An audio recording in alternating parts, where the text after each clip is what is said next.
Thank you, ma'am, for talking to us at this time. Thank you. First, tell us, how many people, Nigerians, are in Ukraine? Well, we're looking at between 5 to 7,000, but more than 70, maybe even 80% of them are students. Do we know if all of them want to return?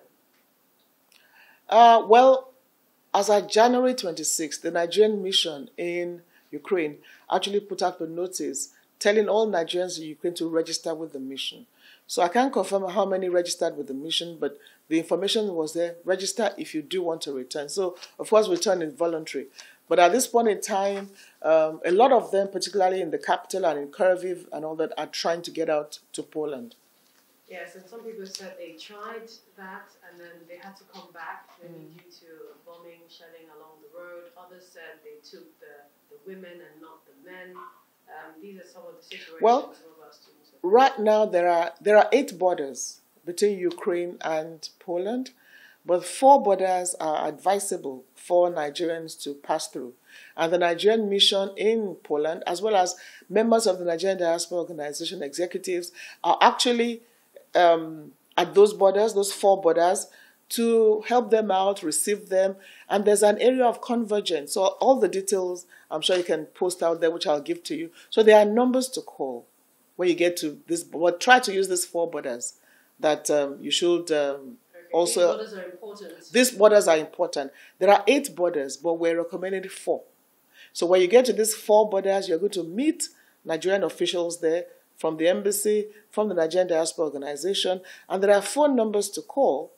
There are mails to also send messages to, and then there's a form to also fill, even before you get there, so that they know what you want. If you get to Poland and you want to return, they know what to do. If you get to Poland and you want to stay there for a while, they know what to do. So the Nigerian embassy in Poland, as well as the Nigerian diaspora community, have actually been on the ground to try to help stranded Nigerians there. Initially, there were bottlenecks, but not anymore. And then the idea, again, is better you go by train, but it's a long waiting hour. Some wait for as long as 20 hours, 19 hours. So those trains take you directly to these borders, particularly these 4 that the Nigerian mission is recommending. And then, like I said, go in groups. Make sure your documentation is with you. Have your passport with you. And the most important thing is that there are numbers to call. There are people to help out. There are buses to convey you and cars to convey you when you do arrive. And there's a place of convergence. So all the details are out there. It's on our website. It's with you. And the federal government is doing everything to ensure that our students in particular are protected. Are there some, perhaps, dangers that they might face with this trip? Well, it's a war situation. So nothing is predictable. However, if you are in a place where you're not directly attacked, it's better you stay there. If you're not in a place where the conflict is directly taking place, it's advisable that you remain there, although you know there's fear and apprehension. And the waiting hours are long, at least 20 hours, so try to stay warm. And then in moving around, really nobody can predict what will happen, but so far, nothing has happened to any of our Nigerians there, particularly the students. And the students have WhatsApp groups, they have students associations, and then we're all communicating directly. And then there's a WhatsApp group that you can also join for emergency purposes. So all those information is on our website. And the key thing is there are people to contact and people to talk to. Do you think the Nigerian embassy staff will be at the borders? Yes, at these 4 borders. Not just the staff, but members of the diaspora community, Nigerian Diaspora Organization, Poland. And their numbers are also out there. They're on our website. I'll give them to you. Contact them and they'll be ready to help out at these 4 borders. Does NIDO have the contacts of these Nigerians? And is it possible to reach out to them individually to know where they are, their situation, what they're doing? Well, they are reaching out to us, and we're also reaching out to them. But it's always better to reach out in groups. Those who, like a father just sent me now, his daughter just got to Moldova after almost 24 hours. Some are also getting to Romania, and they were providing whatever moral support that we can. So yes, the Romanian border is also an option.